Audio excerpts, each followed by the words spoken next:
विष्णु भगवान की जय। कार्तिक मास की कथा। एक अध्याय। कार्तिक मास कथा महात्म्य। कार्तिक मास का शास्त्रों में विशेष महत्व बताया गया है और इस महीने में जो व्यक्ति भगवान विष्णु और माता लक्ष्मी की उपासना करता है उसकी सारी इच्छाएं पूर्ण होती हैं। साथ ही कार्तिक मास में कार्तिक महात्म्य व्रत कथा का पाठ जरूर करना चाहिए। यहाँ पढ़ें श्री कार्तिक के व्रत कथा का पहला अध्याय। देवर्षि नारद श्री कृष्णचंद्र जी से मंत्रणा करके चले गए। तब हर्ष से गदगद होकर सत्यभामा ने अपने पति श्री कृष्णचंद्र जी से कहा, हे स्वामी, मैं धन्य हूँ, मेरा सफल जीवन है। मैं अपने आप को कितना कृत्य समझती हूँ। मेरे जन्म के माता पिता भी धन्य हैं, क्योंकि उन्होंने निसंदेह त्रिलोक सुंदरी मुझ सत्यभामा को जन्म दिया। इस सुंदरता का प्रभाव ही है कि 16,000 स्त्रियों के रहते हुए भी आपको मैं विशेष प्रिय हूँ।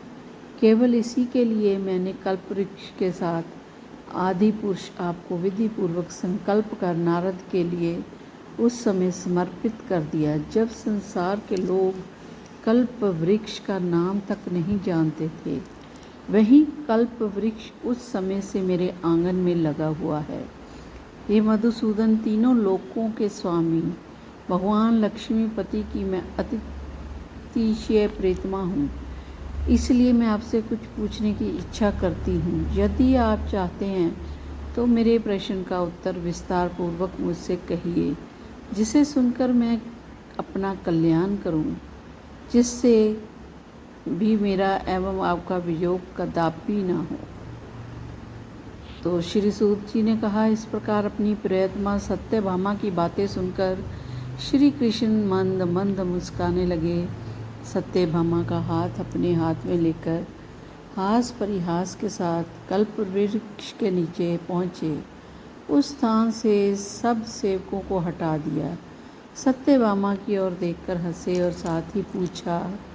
सत्यभामा भगवान के इस अनुराग को देखकर संतुष्ट और पुलकित हो गई और कृष्णचंद्र भी सत्यभामा को देखकर गदगद हो गए। श्री भगवान ने कहा, हे देवी, वास्तव में इन 16,000 स्त्रियों के रहते हुए भी मुझे प्राण के तुल्य प्यारी हो। तुम्हारे लिए देवताओं के साथ इंद्र से भी लड़ गया था। हे प्यारी, तुम पूछना चाहती हो तो बड़ी ही अद्भुत बात है। तुम्हें जो किसी को ना देने वाली वस्तु को भी मैं देता हूँ, ना करने वाले काम भी करता हूँ, छिपाने वाली बात भी कह देता हूँ, तो फिर मुझसे पूछने की आवश्यकता ही क्यों थी? तुम्हारे मन में जो प्रश्न हो पूछो, मैं कहूँगा। सत्यभामा ने कहा, हे नाथ, मैंने पूर्व जन्म में कौन सा दान, व्रत अथवा तपस्या की जिसके प्रभाव से मैं संसार में पैदा होकर भी संसार की बाधाओं से मुक्त हूँ। आपकी अर्धांगिनी हूँ, सर्वदा गरुड़ पर सवार रहकर सवारी भी करती हूँ। आपके साथ इंद्र आदि देवताओं के यहाँ आपके जाने पर आपके साथ भी जाती हूँ। यही मैं पूछती हूँ कि मैंने उस समय कौन सा शुभ कर्म किया था, पूर्व जन्म में कौन थी मैं, मेरा कैसा स्वभाव था और मैं किसकी पुत्री थी। श्री कृष्ण ने कहा, हे प्रिय, तुम सावधान होकर सुनो। मैं तुम्हारे पुनर्जन्म की कथा कहता हूँ। उस जन्म में तुमने जिस पवित्र व्रत को किया था सो बतलाता हूँ। जबकि सतयुग का अंत हो रहा था, उस समय मायापुरी में एक अति गोत्र वाला देव शर्मा नामक ब्राह्मण निवास करता था। वह समस्त वेदों तथा वेदांगों में प्रांगत अति पूजक अग्निहोत्री तथा सूर्य नारायण का व्रत करता था। सर्वदा सूर्य की उपासना करने के कारण वह दूसरे सूर्य की भांति देवमान था। उसको वृद्ध अवस्था में गुणवती नाम की कन्या उत्पन्न हुई। देव शर्मा को उस पुत्री के अतिरिक्त कोई संतान नहीं थी। उसने अपनी पुत्री का विवाह अपने एक शिष्य चंद्र के साथ कर दिया। पुत्र विहीन अपने शिष्य चंद्र को अपने पुत्र के समान मानते थे और जितेंद्रिय चंद्र भी देव शर्मा को अपने पिता के समान समझता था। एक दिन चंद्र और देव शर्मा दोनों कुश और समिधा लाने के लिए वन में गए और इधर उधर घूमते घूमते हिमालय के समीप एक उपवन में पहुंच गए। तब उन्होंने एक विकराल राक्षस को अपनी ओर आते देखा।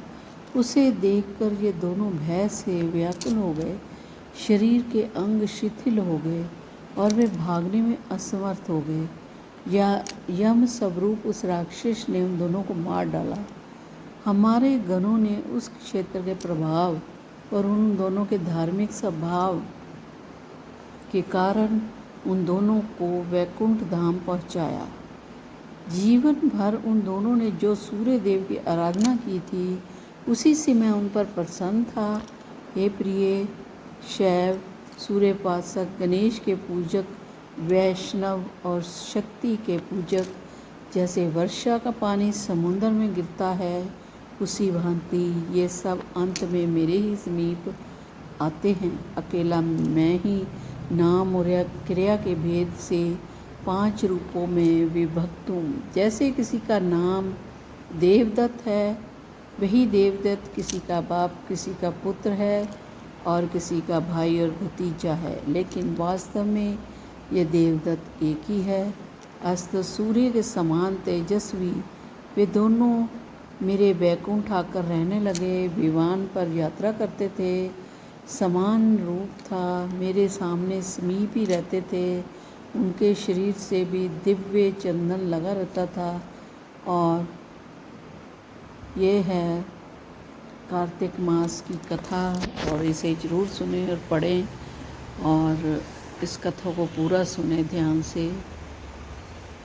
विष्णु भगवान की जय, श्री कृष्ण भगवान की जय।